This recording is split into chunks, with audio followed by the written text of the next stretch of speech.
यह video Louis Braille जयंती के उपलक्ष्य में कराई जा रही प्रतियोगिता के लिए रिकॉर्ड की गई है।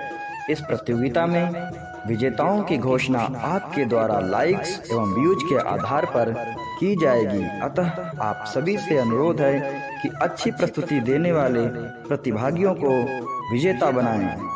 और हाँ, चैनल को सब्सक्राइब करें एवं वीडियो को शेयर करें। अब आइए बढ़ते हैं वीडियो की तरफ।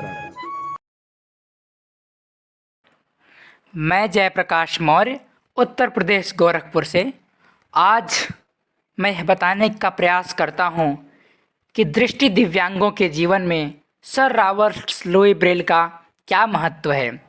सर रॉबर्ट लुई ब्रेल जिन्होंने ब्रेल लिपि का आविष्कार किया, उनसे आप सभी परिचित होंगे।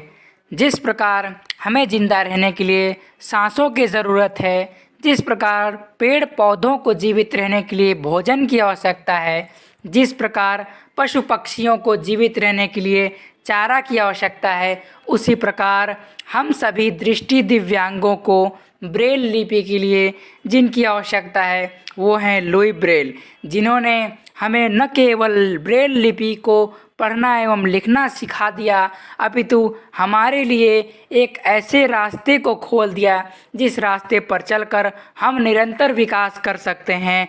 हम अपनी बौद्धिक, तार्किक एवं सामाजिक विकास के लिए जिस लिपि का चुनाव करते हैं वह है ब्रेल लिपि, जिसे जन्म देने का श्रेय मात्र सर रॉबर्ट लुई ब्रेल के नाम ही जाता है। यदि वो ना होते तो हमारा जीवन आज अंधियारों में बीतता।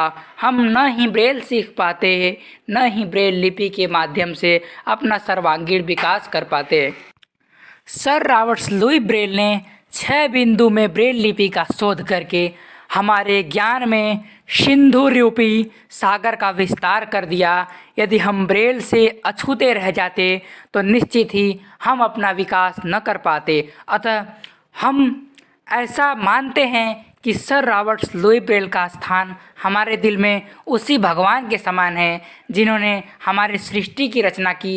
यदि भगवान ने हमें सृष्टि में उत्पन्न किया है, यदि भगवान ने हमारे सृष्टि की रचना की है, तो उनमें शिक्षा का भाव, शिक्षा प्रदान करने की श्रेय, शिक्षा प्रदान करने का कार्य सर रॉबर्ट लुई ब्रेल ने किया है। इनका महत्व दृष्टि दिव्यांगों के जीवन में उसी प्रकार है जिस प्रकार अंधेरे में हमें दीपक का सहारा मिल जाने से हम अपने रास्ते पर आगे बढ़ने लगते हैं।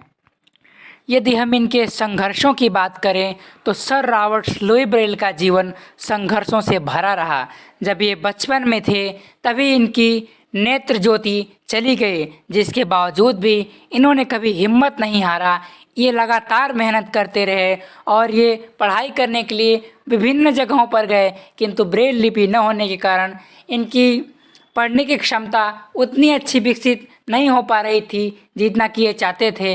अतः इन्होंने मन में ये ठान लिया कि मैं एक ऐसी लिपि का निर्माण करूंगा जिससे न केवल दिव्यांग पढ़ सकता है अपितु इसके सहारे लिख भी सकता है। इसका सबसे बड़ा फ़ायदा हमारे लिए यह है कि हम बिना उजालों के सहारे अंधेरे में भी जब चाहें, जहां चाहें, जिस प्रकार चाहें अपने ब्रेल में लिख एवं पढ़ सकते हैं।